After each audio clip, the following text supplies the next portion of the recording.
It's the Blue Vote Café, a little bit wonkish, a whole lot of fun. I'm David Schellenberg along with Rachel Wigster. We are the co-chairs for Democrats Abroad in Ottawa, Ontario, Canada. Hello, Rachel. Hi, David. How are you? I'm pretty good. You know, it's a nice sunny day. The fireworks festival is on in Ottawa, so that'll be my plan for later on today. Oh, fun. That sounds like a great idea. You gotta enjoy these things while they're here. How are you? Yep. I'm fine. As you say, it's a beautiful day. I was able to do some errands today that I had hoped to do yesterday, but the rain was so heavy, I just stayed at home. Yes. We've got a great guest today, but before we get into that, just a little bit of a reminder to vote from abroad and request your ballot. There are elections coming up in so many states: Kentucky, Virginia, New Jersey, Mississippi, Pennsylvania. Rachel, everybody's got to go get their absentee ballot. They do. And in fact, there was an election yesterday in, August of 2023. In Ohio, which we'll come back to in a minute. But yes, you need to go to votefromabroad.org, request your ballot. Don't go to your local election officer. Go to VFA. And for all the reasons why, just look for our podcast with Heidi Birch, the coordinator of votefromabroad.org. And we talked about all the reasons why it's better for your vote to register centrally. Yes, well, and quite frankly, votefromabroad.org is easier to use. Well, that's true. It says, somebody who's looked at a lot of these things, it steps you through the process of requesting your ballot. It doesn't matter what state you're in, what county you're in, the effort, the time has been taken to customize it for every single one, and is constantly updated. I think Vote From Abroad is sometimes updated quicker than a lot of other places are. Oh, for sure. Quicker than the federal sites. For sure it is. That's right. It's easier, and you can have it emailed, or you can set it up so that your ballot is emailed to you, which is also not often the case otherwise. Yeah, exactly. Who's with us today, Rachel? Today, we are delighted to welcome David Pepper, the former chair of the Ohio Democratic Party and the author of two books, Laboratories of Autocracy and Saving Democracy. Welcome, David. Thank you. I'm so glad to be with you today. It's wonderful to have you. And as the former chair of the Ohio Democratic Party, you're probably extra happy today. We had a big time win for democracy yesterday. So I'll say it's great for Democrats, but yesterday was actually really interesting. A whole broad coalition came together to say in Ohio, sorry, this is about democracy. So we even had Republicans, independents, the Libertarian Party. It was a really, really awesome feeling to be joining with so many others to say we can put differences aside when it comes to protecting democracy itself. And that's one reason why it was such a blowout across the state. A number of very red areas actually were blue in terms of the no vote. So I was proud as a Democrat, but also I was proud of Ohio that we saw that dynamic shape up over the last couple of months. That's amazing. So yes, tell us where you are at the moment. Yeah, David, one of our opening questions is always, where in the world are you? Where do you vote? And what keeps you there? And normally we're asking this person to somebody in Germany or China. I know, I feel kind of boring about my answer.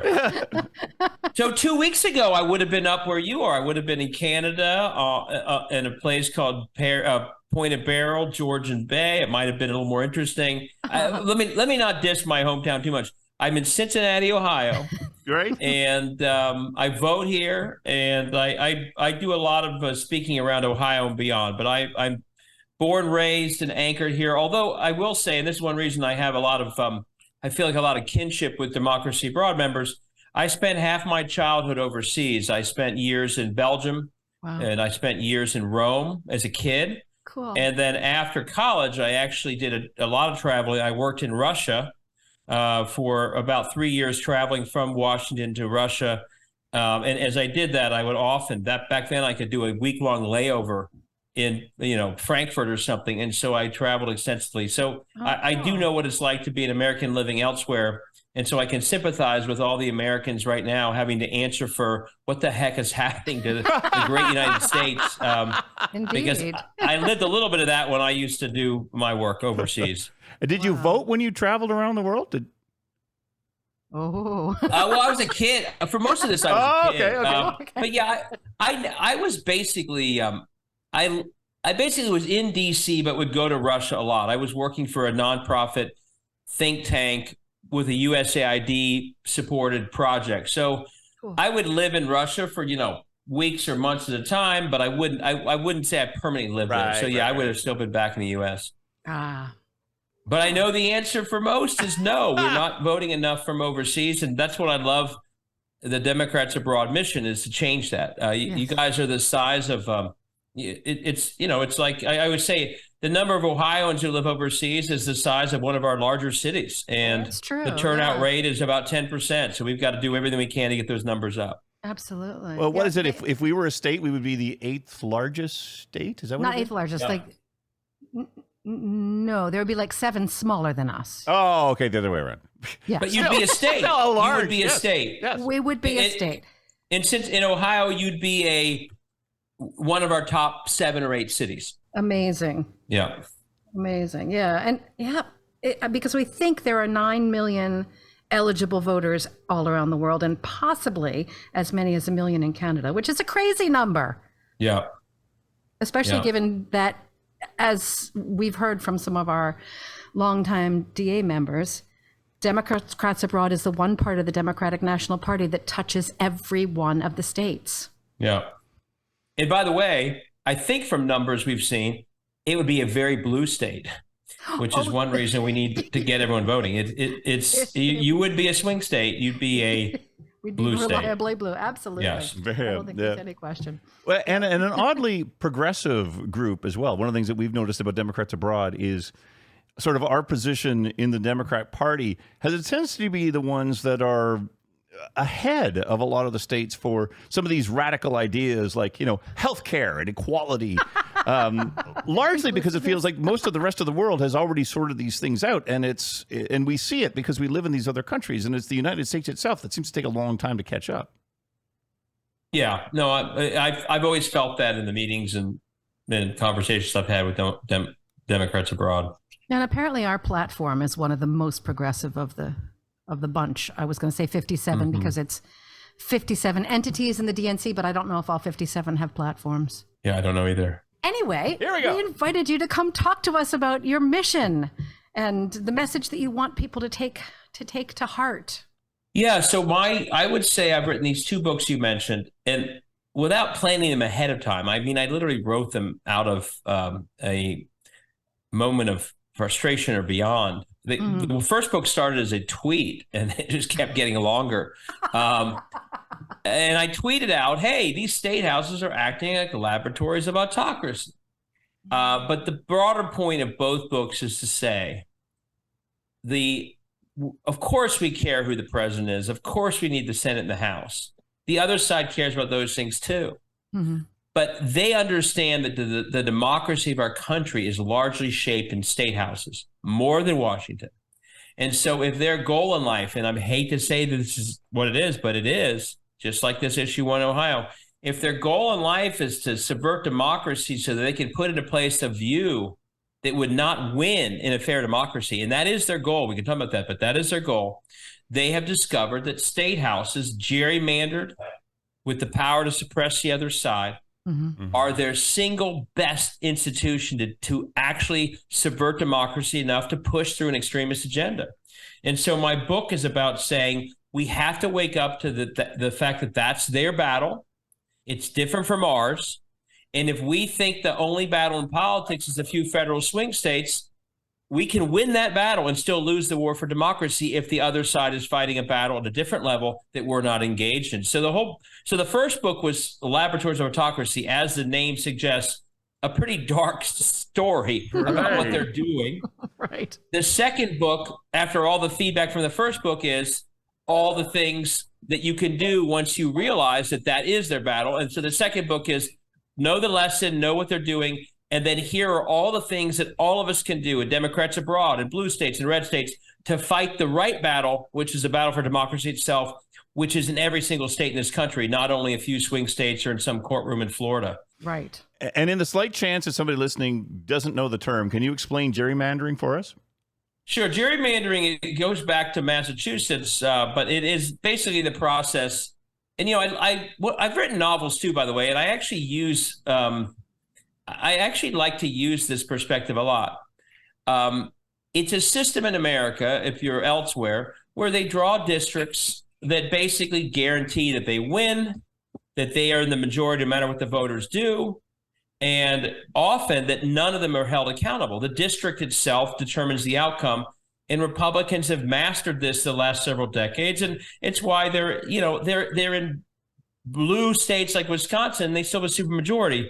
I always say that if Vladimir Putin or Viktor Orban, and he probably knows about this stuff, understood the power of gerrymandering here, they'd be impressed by what Republicans are doing. They are locking in minority rule. Right. And even when the people don't like what they're doing, they can't stop them. And so it's this process that's just really poisoning democracy and representation in states like Ohio.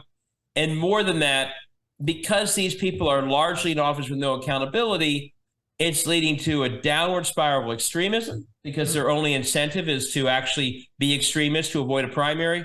And it's also leading beyond politics to terrible public outcomes. Because once you're guaranteed you're going to be reelected, no matter what you do in life, no matter how bad you are at the job, you're not going to be a very good public servant. And if your schools are worse off, or your health care declines of your citizens, or the wages stagnate, and you still get reelected, all of a sudden, you don't even have an incentive to deliver good public outcomes. So we're seeing in these highly gerrymandered states, extremism running rampant, and we are seeing public outcomes declining in ways that are really impacting everyday people. But those everyday people, unlike the fat cat interests in the state houses, the everyday people can do nothing to stop it. And that's why what happened in Ohio last night was the first chance in some time for everyday people to say, we're tired of the corrupt state house. Well, when they had a chance to do that outside of gerrymandering, they spoke very loudly about how they do not like what's happening.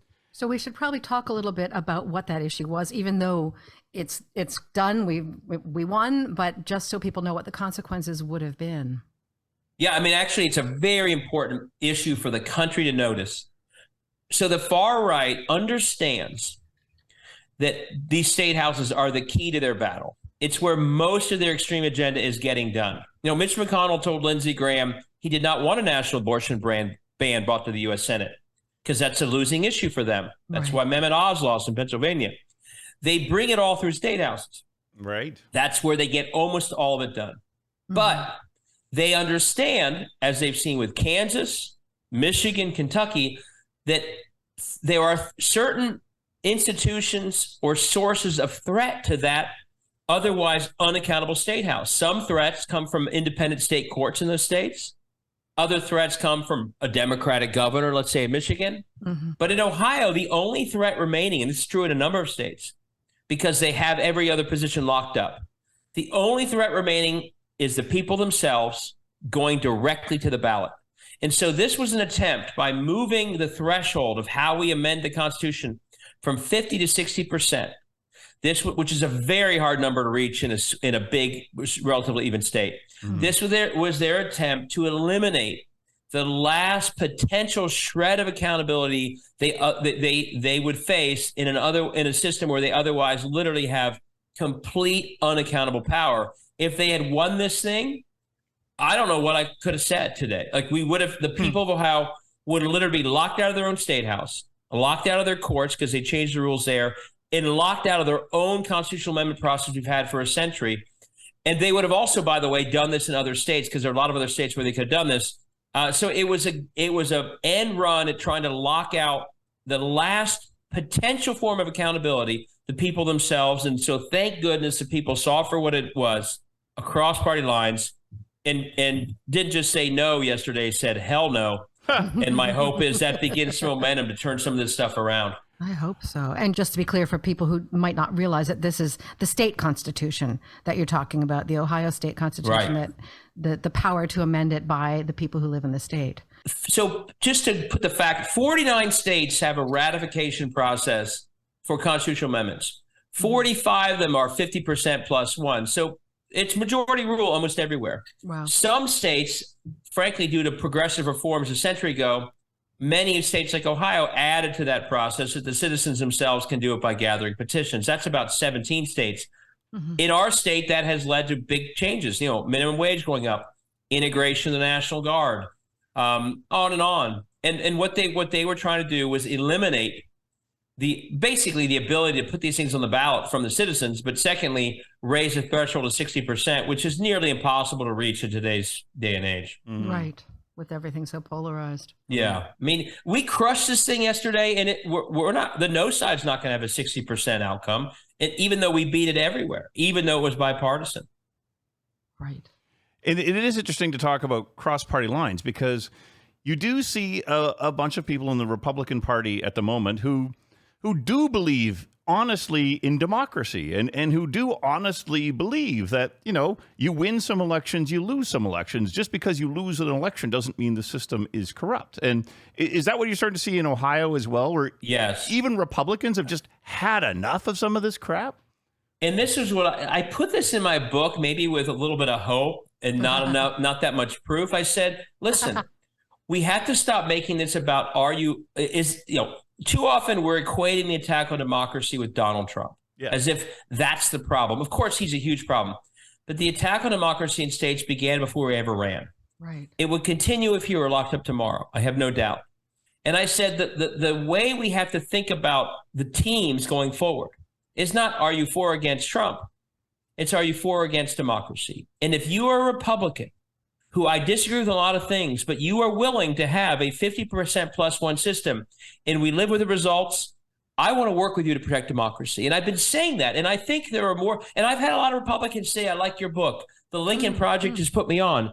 But yesterday, in the last several months, when we had former Governor Bob Taft, who I know quite well, former Republican governor, maybe the biggest Republican name in Ohio is the Taft name, Governor Kasich, former attorneys general, the former Supreme Court Chief Justice, all of them said, in the Libertarian Party said, this is outrageous.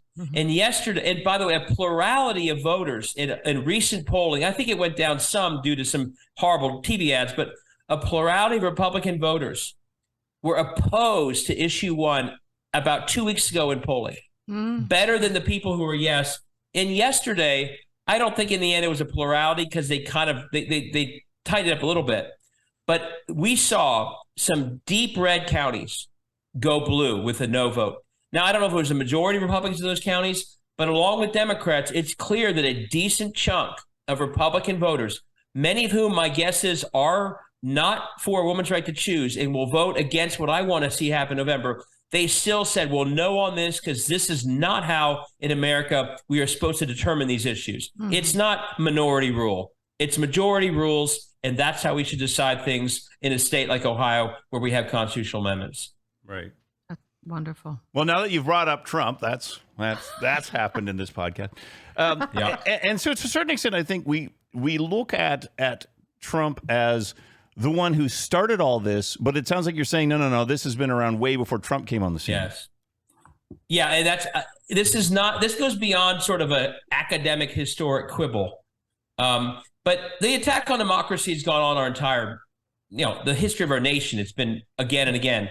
The most recent iteration, though, was after Obama won in 2008. And that's when my book sort of starts, my first book, Laboratories of Autocracy. There's a sad pattern that whenever there's a diverse majority that begins to get its way in America, there's a backlash. And the backlash here began after 2008. You saw it with things like birtherism. And it wasn't just that Obama won. It was that a diverse majority elected him and elected other people up and down state ballots in places like Ohio. And that led to a backlash that once Republicans were in power in states like Ohio in 2011, long before Trump did anything, they started to suppress the vote through myths of voter fraud, which goes back to the Jim Crow era. They gerrymandered the state far more intensely than ever. That you saw things like birtherism emerge. And all of a sudden, by the middle of the decade, again, before Trump had ever announced that in that bizarre escalator scene in New York, they were already attacking democracy. Yeah. And so what I say is, of course he made it worse. Of course he's brought out worse in many people. He's breathed some life into it. But it began before he did, and it would continue if he were locked up tomorrow, which, by the way, used to be my hypothetical. Now it could actually happen. But they will still gerrymander. They will still suppress. They will still try what we just defeated yesterday, because at the bottom line, before Trump ever came along, they are starting to worry for good reason. They know that their major viewpoints and planks of what they want to do are deeply unpopular. And they know that they will lose if they try and run on those issues in a fair democracy. They don't choose to amend their views. they choose to change the rules to lock in what would otherwise be losing positions long term. And that's why they focus on states. That's why they gerrymander. And now we have the greatest example of all. That's why in Ohio, they tried to change the Constitution so that they win even when they're only 41%. It's sort of it's the perfect symbol of their worldview, which is we want to win even when we lose. And that's what gerrymandering does. That's what this does. And they will keep doing that long after Trump is no longer on the scene. And that's a really important thing to remember, because we got to know how deep this runs. We have to know how to fight it. Just beating Trump for the presidency, which we must do, is not winning the battle, because it'll keep going on the state level. Just beating him in 20 did not stop any of it, did it? It got worse in 21. And the other way to think about it, like I said, is, and just because someone may not be a Trumpy style candidate, it doesn't mean they're not attacking democracy fiercely. And here in Ohio, we have seen people who don't look anything or act anything like Trump. They're not even part of his camp. But man, are they attacking democracy in some ways far more effectively and fiercely than he is. And that's why I say the team has to be not are you for or against Trump. Our campaigns can't only be never Trump, because that gives cover to other people who may be as bad as Trump when it comes to democracy. It has to be, are you for or against democracy? What's your record there? If you're for it, let's work together. If you're not, you're on the wrong team and we're here to put you out of office. I think that has to be the mindset. Mm-hmm. So how do we fight it? Two things. One, first, we see it for what it is. And that's what this first book I've written is about. We are not in some narrow battle over a few federal offices to win Senate and House and the presidency. Mm-hmm. That's a means to an end, and it's part of the means to an end, but that's not the whole battle. We are in the same battle for democracy that we have been in our entire history. Mm-hmm. Once you see it as that, once you make that adjustment, and that is what the other side sees this as. They are in a battle to subvert democracy. We are in a battle to lift it and make it as strong as possible, stronger than it is right now. Mm-hmm. Once you see that, so much follows from that. That's why I wrote the whole second book. It follows that that's a long battle. It's not just a next cycle battle. You don't stop after November. You keep going. That's a 50-state battle. We can no longer only fight for democracy in the handful of seats that impact federal elections. It is wrong to not have a functioning democracy in any state. Mm-hmm. And the fact that we have millions of people in this country and beyond who are voting in these states who literally don't live in anything that comes close to a healthy democracy, where almost everything is rigged and suppressed and gerrymandered. That's just wrong. And once we see it's a battle for democracy, it's a wake-up call. We got to fight there, too, to end the extremism, to lift the people in these states. And when we don't, we make it worse. And too often, because we have a federal sort of swing state mindset, not a democracy mindset, we are allowing these states to just fester in these zones of non-democracy. Oh, yeah. We've got to run everywhere. So much of the extremism, and I go through this in great detail in the new book, so much of the extremism the other side is pushing. They are doing it through the uncontested districts in red states that we allow to go uncontested. We wonder why they keep being extremists when we don't even run against the people doing the greatest damage. The people, for example, who banned abortion that led to Dobbs, or the case in Ohio. We have to decide that once we see it's a battle for democracy, that there is enormous damage done when we don't run in half of Tennessee or half of Oklahoma. And we have to all decide, no, it's a battle for democracy. We value running everywhere. We're going to support and create an infrastructure that values running everywhere. Let's go do that. There's a lot more. I mean, I go through it and all this. There's a lot more. But the other thing I would say, and this gets back to the incredible activism of Democrats abroad, once you realize that we're in a battle for democracy and that battle starts at the state level, my hope is it gets rid of the most disempowering narrative out there, which is that you only really matter if you live in a swing state in a federal election year, mm-hmm. which is not only not accurate, because the battle is in everyone's front yard at their state house and local school board. It also is disempowering, because if you're in a blue state or a red state and you're watching MSNBC and you hear about the federal this or that, you're thinking, well, maybe I'll send a check to Georgia or Pennsylvania, but I can't do anything. Mm-hmm. Once you realize, no, if you're in Oklahoma, the battle for democracy is in all those uncontested state house races. If you're in blue New York, it's the fact that turnout is too low and we lost congressional races because of it. Yep. If you're in Ohio, It's the way they've purged voters from Cleveland and Cincinnati, and there's something you in your life can do about that. Once you realize you're in a battle for democracy itself, and it starts at states, the answer is there's so much you could do about this battle that you haven't been doing because you didn't think it's where you are. And so there's a lot of specifics, and I go through this in the book. I also have a website called savedemocracy.us that you can go look at this.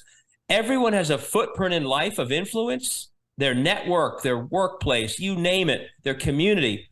And so what I challenge everyone to do is look at your footprint and think about all the ways that you interact in life with other people and community and everything else, and challenge yourself. What are all the things I'm doing in life that I could lift democracy through? Not just a few checks a year, a few phone calls, because the answer is if we don't scale up our battle for democracy by bringing into almost everything we do, the scale against us is going to be too much. If we do scale it all up and we are on the front lines, as that we now realize, we actually will scale much higher, like we did in Ohio yesterday, like we did in Kansas a year ago, like we did in the Wisconsin Supreme Court race in April. So there's a long answer, Rachel. I know that was probably longer than you wanted. Oh, no, that was great. I hate to say it. That's about the first 10% of what I could say, but we'll leave it at that. And if you want more, go to my savedemocracy.us website, or maybe someday even buy a book about it. Yeah. Sure. Yeah. Long answers are fine. I don't think we're going to run out of internet. All right. I thought you were going to say interest, which is also true.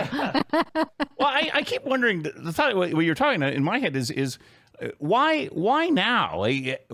Have we lost interest in local politics and we only look at national?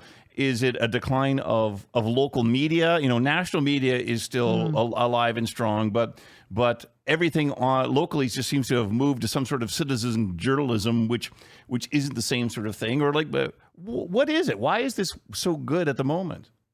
Well, a couple things. One, I think that we've been living in almost a privileged time since the 60s, since the Voting Rights Bill, where we those of us born around then or a little after, we just assumed democracy is intact and stable. Yeah.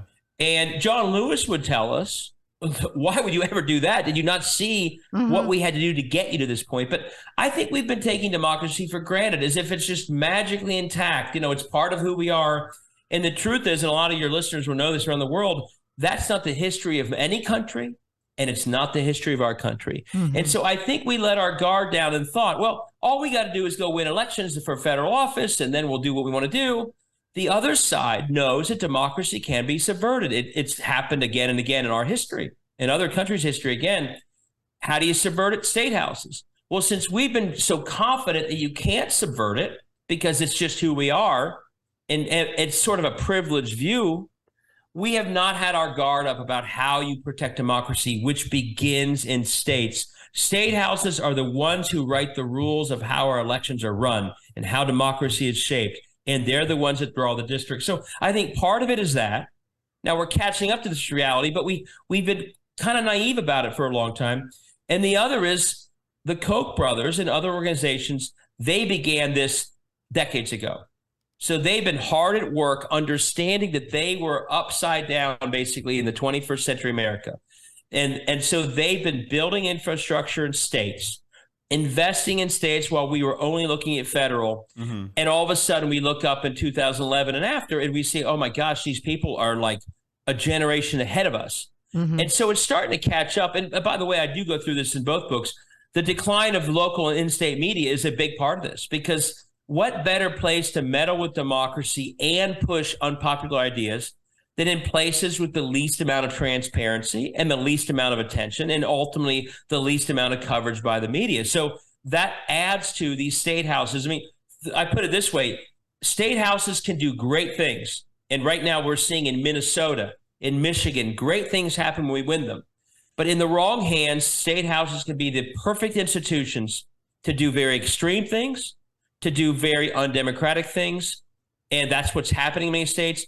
And if there's no media coverage of any of it, and in some states, you literally have one or two state house reporters for an entire state. Yeah. Right. That's a gift.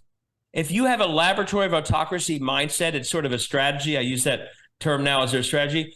There's nothing that helps that more than the fact that we have 100 reporters following Kevin McCarthy through the halls of Congress as if each will get their own unique story. But back at the State House, there's 2 people. They can't cover any of it, let alone the 80 bills attacking democracy that are going through these state houses in a cycle. So the lack of media coverage is a big contributor to the problem. So that's also a venue. It's not the same as media coverage, but since you mentioned local media, that's also a venue for Democrats abroad members where we can make ourselves heard. We can't run for office if we're living outside the country, but we can write back to our hometown papers. We can pick a state issue or a federal issue and write a letter to the editor and get published for our fellow citizens where we came from to read. Absolutely. One of the best things about the Issue 1 campaign, and there's a lot of things that went well, but a lot of it was tons of letters to the editor all over the state. And yeah, if you're from Sydney, Ohio, but you live overseas, you can write a letter. I'm from Sydney, Ohio. This is what I think, and it could say you're overseas or not.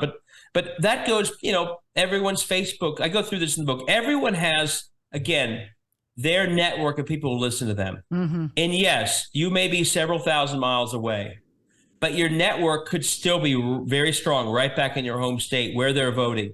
And except for knocking on doors, and I don't know if I should know this, I don't know if you could do virtual phone banks overseas, if that's convenient or not. Yes, my guess is you can, yeah. You absolutely can. But you add it all up. The only thing you can't do is door knock. And some of us can. I've driven across to upstate New York and door knocked. So if you're in Canada, you can't. So the point is, there's almost everything that I put. And by the way, I wish I'd done more Democrats abroad in the book, because I honestly think between precinct organizing and overseas voters, those are the 2 lowest hanging fruit opportunities in Democratic organizing. Hey, so you write a 3rd book and you feature us. Yeah, I got to throw you more in. But to the broad point, almost everything I say can be done in the book. You could do from Democrats abroad. And by the way, I think you guys, partly because you are scattered all over, the people in Democrats abroad that I see are more energized than just about anybody, because if you're signing up to do this, you're pretty fired up. So I know you're already doing a lot of activity. You guys have made the difference in massive elections, delivering the margin of victory in places like Georgia. Yeah. But everything I put in this book about what else you could do are things, except, again, for door knocking. For most people, you could still do all these things from abroad. Yeah. For sure. So coming back to infrastructure, you're talking about how they're building infrastructure. Is there infrastructure that can protect democracy that we can build for the long term? This may be another one that you can't do, but there is a huge need. Infrastructure for democracy. There is a huge need at the local level for a new generation of poll workers, election observers, you name it. Right. They are chasing them out. There's a generation that's done it for decades, and we have to fill the gap in as they step away. In some states, these are elected positions that are going uncontested. You also need people who are able to sort of give it back to the election deniers that Steve Bannon is recruiting these spots. So that's the very local level. As you move up the chain, I mean, the one thing I think is a big mistake is we often are describing, we frame so many things wrong once, and you see that once you see a sort of a democracy vision of what we're fighting for. When we say we have to elect local people because that means we're building a bench, the Koch brothers do not see state houses as a bench of people they hope will run for Congress someday. For them, that's the front line, because the state house is the one that writes the rules of democracy for an entire state.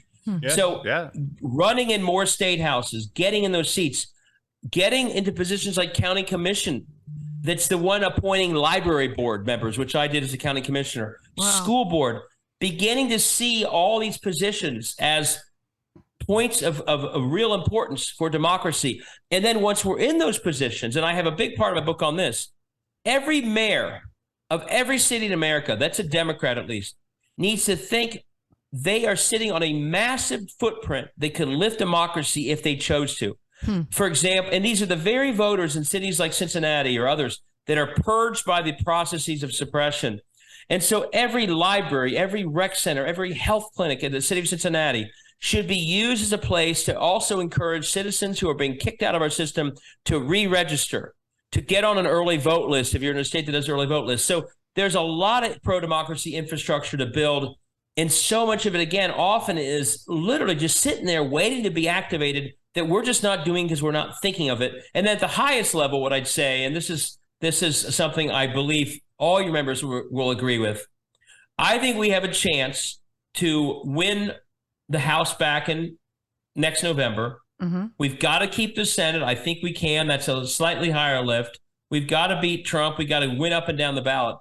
And if we do, knock on wood, have the chance to win, unlike 21 to 22, where we did not do this, the first and by far most important priority of that trifecta, we get it, has to be to pass the Voting Rights Act, the Freedom to Vote Act, the John Lewis Act, which will enshrine a whole lot of protections for voters and also end gerrymandering across the country. So if we have that opportunity, which we had and did not take advantage of, we cannot ever allow this to be something that we don't do immediately.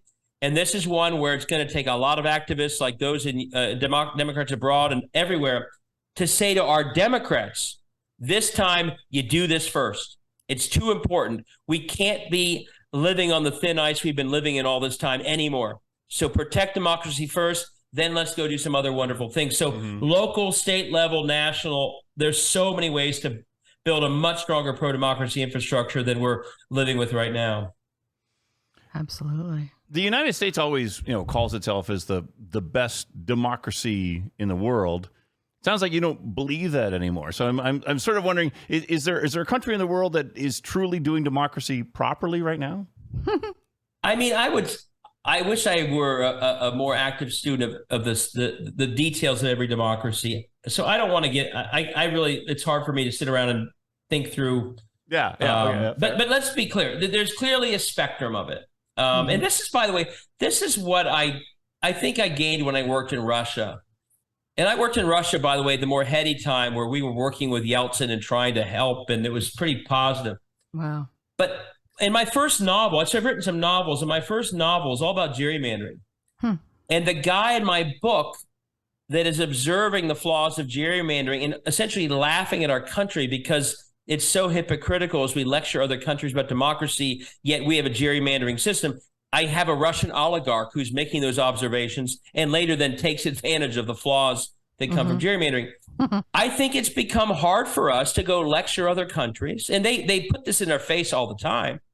When we have a system where a lot of states are literally almost not having any representation, where almost no election is unpredictable because the outcomes are largely guaranteed, where huge chunks of the majority are being suppressed so that the minority side wins in states like Wisconsin, even when they're blue.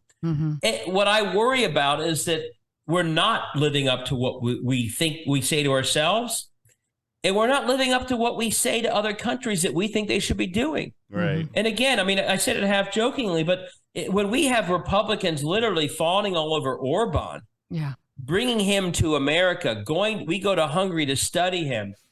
And then we have systems that look like his systems in some states. Where in Ohio, just to be clear, we have a state house that not only is sitting on illegal districts, they violate the Ohio Constitution, defied 5 straight Ohio Supreme Court orders, which led to enough delay that there was an election on districts that were illegal. Then they changed the rules of how we elect Supreme Courts in Ohio to get themselves a favorable court. If we saw this in another country, we would literally say, my God, that country's lost its mind. It's not a democracy. There's no rule of law. Well, that's Ohio. Right. So it's very hard for us to run around and talk about these other countries and lecture them about improving when we are allowing so much lawlessness, violations of basic principles of the rule of law, like a legislature meddling with courts, and ultimately democracy itself, when we have systems around this country that are not representative democracies in these states. So I think it really hurts our credibility. And that's why I mentioned that I had the sense of an overseas American. I'm sure people hear that all the time living where you do. Hey, guys, what the hell are you doing? And we don't really need to hear your advice on democracy when what we're seeing in America right now is so appalling to so many principles of democracy. The Orban, are you talking about the whole Tucker Carlson thing? Tucker Carlson, CPAC, I mean, J.D. Vance just tweeted the other day, wow, we should stop being so rude to Orban. I mean, they love Orban, and they're studying Orban. And I did a Prime Minister of Hungary. Prime Minister of Hungary. I'm sorry, the Prime Minister of Hungary. Yeah. And the way I describe this in one of my whiteboards, I do these if you follow me on Twitter, it's not only that they're studying Orban to learn in the future what he does and apply it here. He actually is doing what they are already doing here. So by praising Orban, they're literally giving legitimacy to what they've already done here. Again, in Ohio, we literally have today politicians in districts that currently violate the Ohio Constitution. Really? And yeah, absolutely. The Supreme Court that they ignored found 5 times, including the most recent opinion, that these districts are in violation of today's Ohio Constitution.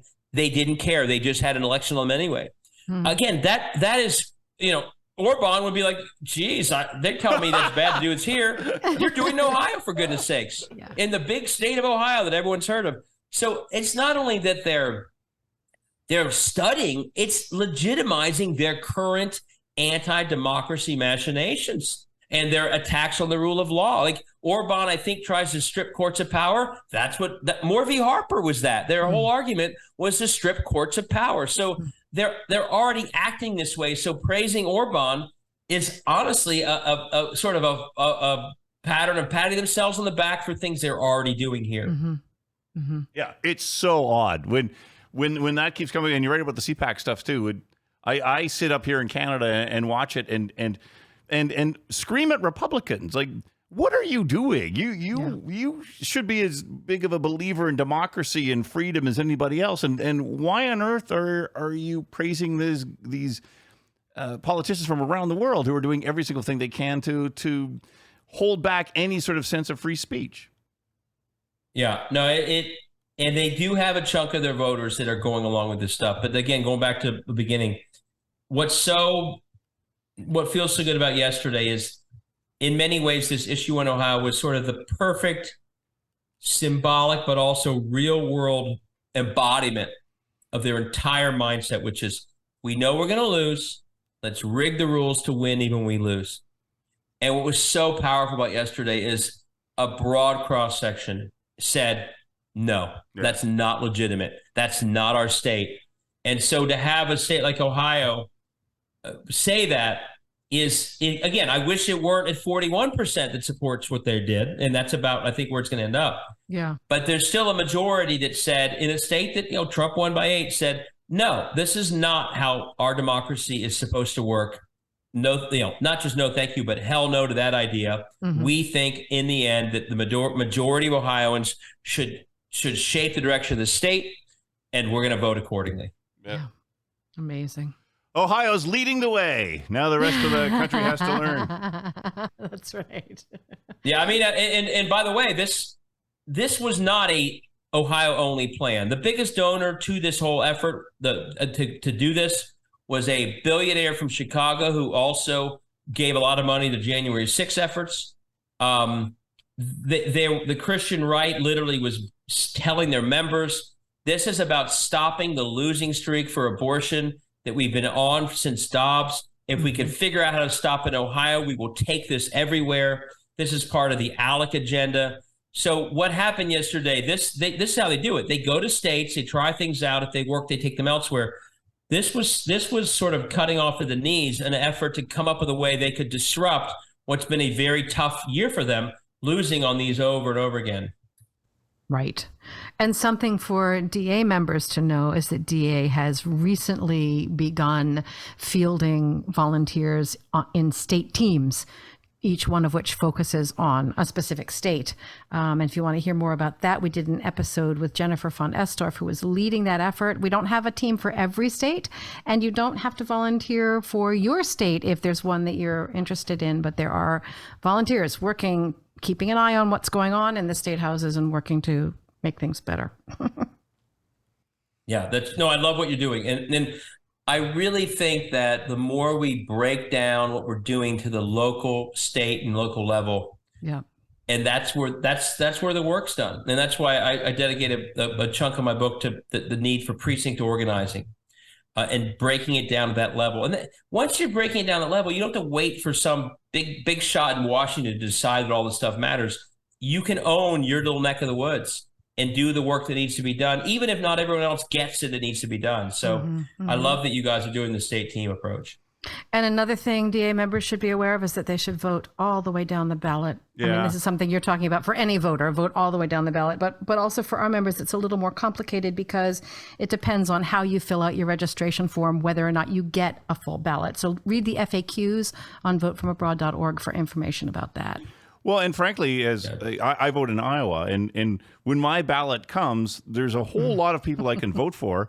And quite honestly, it's really complicated to know who a lot of these people are, because the ballot doesn't identify the party that somebody is representing. So it's a lot of times just a single long list of names for all these positions. And it's actually quite a bit of research to go and figure out who these people are and what everybody stands for. So I do think individual states, for those of us who live in the state, could be doing a little bit better job on a lot of the candidates on explaining who they are and why we should be voting them, and actually paying attention to voters living outside the country. Absolutely. You know, I think that could be more important. And I don't know all your rules about what you're able to vote in, but 50 different sets of rules. Yeah, that's what I assumed, which is why I don't know them. But we can't afford to have another election go by, and this is going back to the Trump point. When we say never Trump, we literally are giving license for people to vote for Joe Biden and Republican the rest of the way. Yeah. And so what happened? Joe Biden wins Arizona. They vote Republican the rest of the way. They win their state house. That state house does phony audits, don't they? Same with a number of other states. And we have to say, and by the way, I wrote my book. You asked about the timing. Well, I wrote this book as fast as I could because I think we have a massive opportunity. But we squander that opportunity in 24. Their extremism, that is a minority worldview, toxic extremism, is on full display. They've hit it well for years, but it is on display through Marjorie Taylor Greene and Ron DeSantis and Trump in state houses. But we have to draw the contrast between what we're trying to do to help people and their extremism, not just Trump Biden, but every level of the ballot. And so that we don't say never Trump and fool them into thinking that everyone else is okay. We say, are you tired of that extremism? Well, it's in your state house. It's at Congress. It's at presidential level. So you can't just vote for, you can't just, school board, don't just vote for Biden to get rid of it. That's only the surface. Run it all the way down that ballot. And that's why the victory next year is, of course, reelecting Biden. But then it's winning that Arizona Senate seat, and then it's winning that Arizona State House, which is only a couple seats short of winning. It's picking up 5 or 6 seats in Ohio. It's picking up 5 or 6 seats in North Carolina. It's contesting other races so they're closer. And you get there by drawing that contrast that again, we're kind of caboting to only the presidential level and saying, oh, that's just the beginning of it, folks. In fact, in some places, the state houses are even crazier on policy than Donald Trump. He actually even says, I mean, as bad as he is on Roe v. Wade, he believes in exceptions. These state houses don't.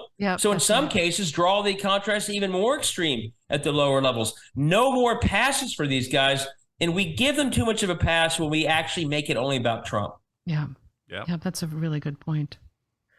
Wow, we could talk to you for another hour, but I think we have imposed on your time long enough. This is amazing. I think just to repeat, you've written books. You've written 2 nonfiction books that people should run out and buy now, but also it sounds like there's fiction to be enjoyed as well.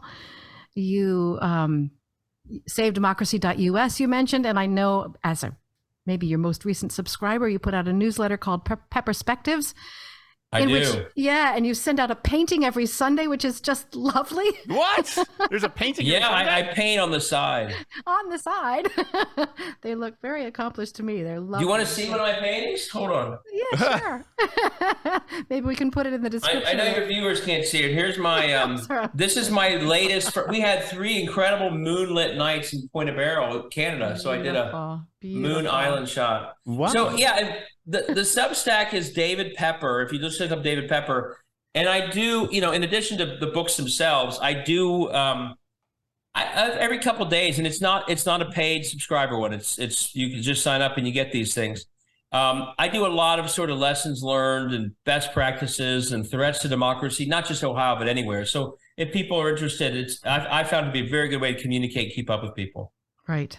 I'm also pretty active on Twitter with whiteboards and stuff for those of you who on there, and that's just David Pepper. Right.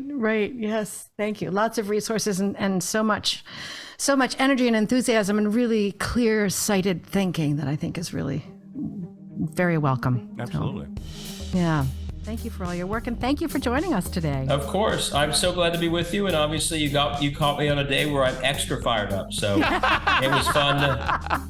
Now, I do want to now escape back up to Canada and relax for a couple of weeks, but I'm afraid I'm not going to have a chance to do that. So, well, if you do, or if you pass through Ottawa, let us know. Well, hey, thank you guys for interviewing, and thank you again, you and all the listeners. I'm, as you can tell, I hope a huge fan of what you're doing, and I've always enjoyed working with Democrats abroad. And someday I look forward to doing these in person all over the world. Yeah, that'd be wonderful. We got to figure out how to do that. Mm-hmm. Yeah. Well, we're huge fans too. The feeling's entirely mutual. So thank you again. Awesome. Thanks. Take care. You too. Bye-bye. Bye. I'm Rachel Oikster with David Schellenberg in Ottawa, Canada. Thank you for listening to Democrats Abroad, the Blue Vote Café.